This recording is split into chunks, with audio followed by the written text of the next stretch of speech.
30일 오전 10시 평택시청에서 평택시와 지제세교지구 도시개발사업조합의 2차 간담회가 열렸습니다.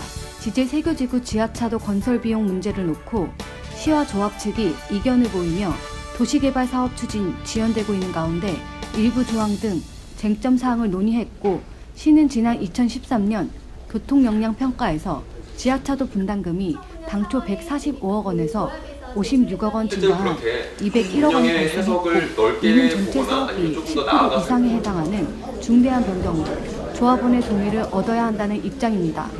그러나 조합 측은 당초 사업비 145억 원에서 56억 원이 증가했기 때문에 증가분은 전체 사업비 10% 미만에 해당하는 경미한 변경으로 조합원의 동의 없이 진행할 수 있다고 맞서고 있습니다.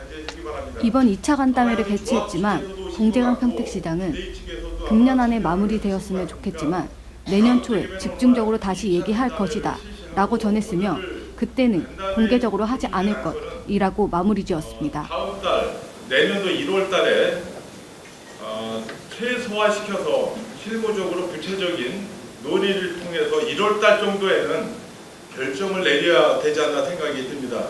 다양한 의견을 갖고 지금 평택시에서도 많은 고민을 하고 있다는 말씀을 드리고, 다만 우리 조합 측에서도 우리가 물리적인 행동으로 인해서 행정 절차를 인위적으로 부담을 준다든지 그런 형태로 해서 이 사업이 진행될 사항이 아니기 때문에 가급적이면 간담회를 통해서 건설적인 안이 도출될 수 있도록 많은 협조를 부탁드리겠습니다. 2009년 4월에 우리 그 조합에서 제출했던 이행 각서를 먼저 말씀드려야 합니다.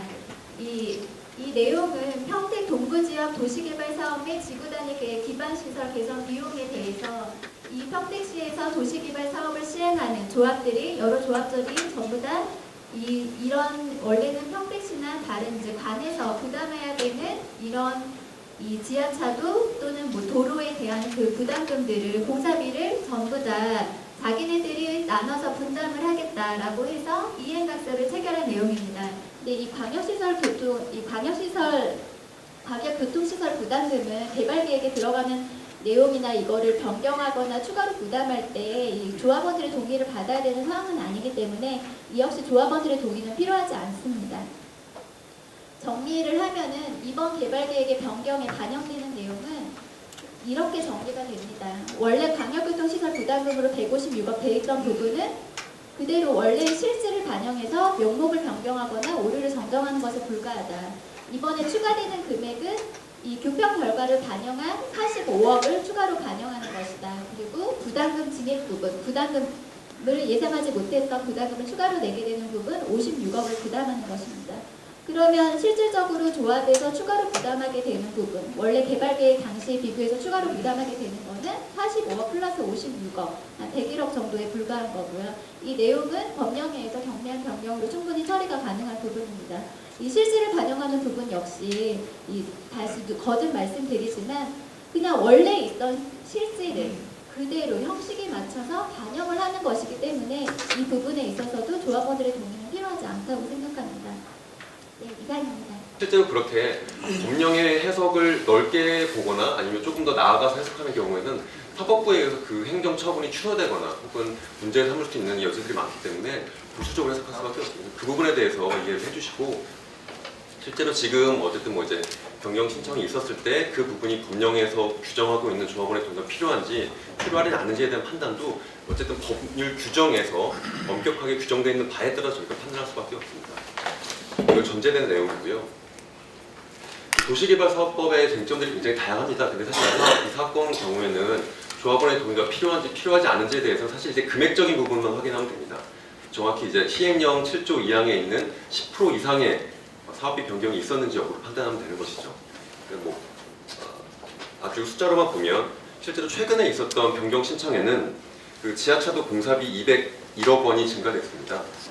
그러니까 사실 총 사업비의 1,532억 중에서 13%가 증가된 거기 때문에 아주 객관적으로의 숫자만 보면 시행령 7조 2항에 있는 10% 이상의 증가, 그러니까 13%가 증가됐기 때문에 이 부분에 대해서 사실 저희가 원칙적으로 엄격한 동의, 그러니까 토지 등 소유자들에 대한 엄격한 동의가 필요한 것이라고 저희가 인정하고 있습니다. 근데 이제 조합 쪽에서는 아니다. 이게 비록 201억 원이 증가되고 전체 사업비 기준으로 했을 때는 13%가 증가됐다라고 보여도 그 실질에 있어서는 예를 들어 구체적으로는 광역교통시설 부담금으로 잡혀 있었던 156억 중에서 실제로 이번에 201억 증가됐던 것 중에 145억 원이 포함되어 있었던 거 아니냐.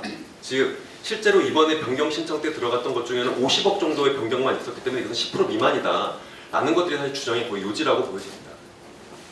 여기에서 아까 제가 법령에서 말씀드린 것처럼 이 광역교통시설에 해당하는 도로를 설치하거나 아니면 거기에 대한 공사비를 부담하게 되면 광역시설 부담금은 공제를 해주도록 되어 있습니다. 이거를 왜 공제를 해주겠습니까? 실질적으로는 이게 우리가 여기가 개발됨에 따라서 거기에 해당하는 광역시설을 우리가 부담을 한다면 그만큼 그러니까 이게 개발되는 거에 따른 부담을 여기서 이미 지고 있기 때문에 여기서 이중으로 광역시설 교통 부담금을 또 매길 필요는 없다. 그거는 이중 부담이다라는 취지에서 이 대관법에서 그런 조항을 두고 있는 거죠. 이번에 경기도 컨설팅에서도 보면 마지막 부분에 지하차도는 도시개발 사업지구 밖의 일반 국도인 광역교통시설에 해당되어 광역교통시설 부담금과 이중 부담이 되기 때문에 공제하는 것이 타당하다 이렇게 되어 있습니다.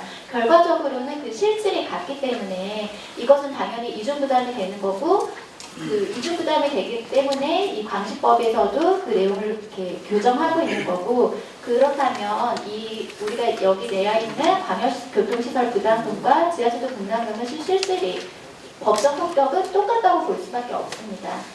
근데 또 하나 해석의 또 하나의 원칙은 행정 목적 달성을 위해서 합리적으로 해석해야 그것이 결국 이 법 해석과 집행은 국민을 위한 것이기 때문에 국민들의 여러 가지 실질적인 어떤 도움을 주고 문제를 해결하는데 합리적인 선택을 가능하다면 그렇게 하라는 것이고 특히 지금 이번 문제가 돼 있는 도시개발법 시행령 제7조가 개정이 되었는데 개정 이유를 명시하고 있습니다. 아마 다 아실 겁니다. 굳이 읽지는 않겠습니다.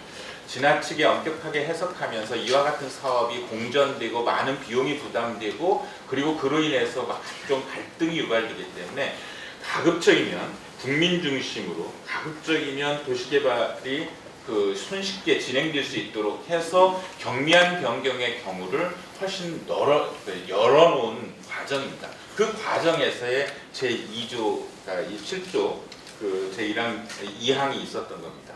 자 그러면 다시 원점으로 돌아가서 이 실질이 같냐 다르냐의 그 실질과 명목이 말로는 명목이 실질이 같냐 아니냐는 명목이 다르기 때문에 논의합니다.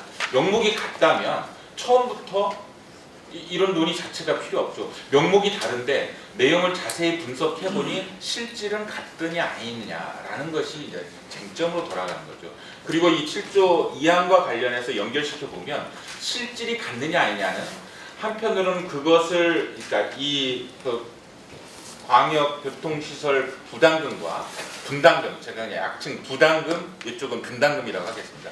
부담금과 분담금이 동일한 목적을 위해서 또는 거의 같은 성격의 것이냐 아니냐의 논쟁도 되지만 저는 좀 더 폭넓게 이 7조 2항의 취지에 맞춘다면 실질적으로 주민들한테, 조합원들한테 10% 이상의 재정적인 부담이 추가로 전개가 되느냐 아니냐의 문제와도 또 그것도 같이 고려해야 된다고 생각합니다. 이 법의 취지는 애초에 생각했던 것보다 갑작스럽게 10% 이상의 비용이 실질적으로 줄어야 된다면 그 주민들의 조합원들의 동의를 다시 한번 얻어봐라는 게 기본적인 취지이기 때문에 아까 한편으로 실질이 같다면 당연히 뭐 이 동의가 필요 없겠죠. 같다면 어차피 그것은 새로이 추가되는 부담이 아니기 때문에 더 나아가서 실질을 해석함에 있어서도 실질적으로 주민 조합원들한테 추가 부담이 되는 거냐 아니냐를 깊이 염두에 두면서 이걸 해석해야 된다라는 점을 저는 먼저 말씀드립니다.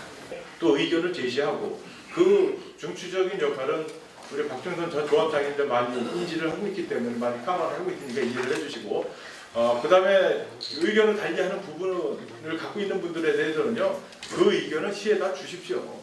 그러면 우리 시 측에 우리 법률 대리님한테 검토를 해서 또 우리 여러분들의 의견을 저희가 또 수정을 해서 또 나중에 변호사님들하고 대화 충분히 가능할 거니까 오늘은 사실 내일은 뭐 토요일이고 이제 금요일도 다 갔지만 사실 이제 2번 정도 얘기를 이제 나누다 보니까 어느 정도 변호사님들끼리도 어느 정도 이제 교감이 됐을 것 같아요.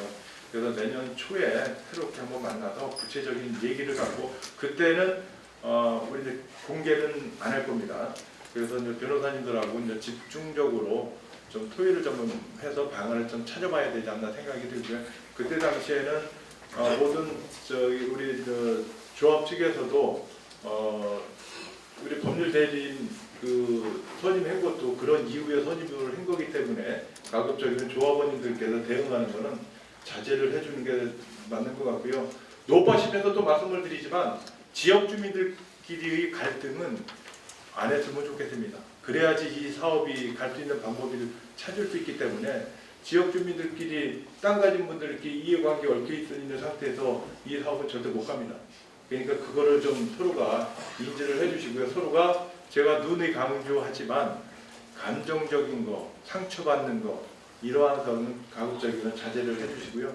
금년도에 마무리했었으면 좋겠지만 또 더 좋은 또 이 도시개발을 위해서 또 이제 내년도에 저희가 새롭게 한번 전문 우리 변호사님들하고 자리를 마련을 하겠다는 말씀을 드리고 우리 그동안 마음고생하신 우리 조합 우리 지역 주민 그 의견을 달리하는 지역 주민들께서도 조금만 기다려 주시면 감사하겠습니다. 장시간 동안 오늘 토론에 함께 해주신 우리 여러분께 진심으로 감사를 드립니다.